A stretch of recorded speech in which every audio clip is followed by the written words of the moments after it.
तेच ते दिव्य तेज, तेच ती दिव्य कांती महाराज. महाराज, केवळ एका नजरेने तुम्ही मला पूर्वजन्म स्मरण करून दिलत महाराज. माझ्या अंगावर रोमांच उभे राहिलेत स्वामी. माझ्यातला मीपणा स्वाहा करून टाकणारे हेच ते दिव्य स्वामीच आपण. मला आणि माझ्या आत्म्याला आता आपली ओळख पटलेली आहे स्वामी.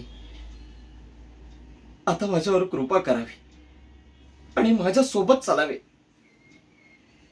हे माझे प्रभू, या लेकराच्या घरी चालावे आणि भोजन ग्रहण करावे स्वामी. आपण माझ्या सोबत चालावे. अली, तू पण चल आमच्या सोबत. चला स्वामी.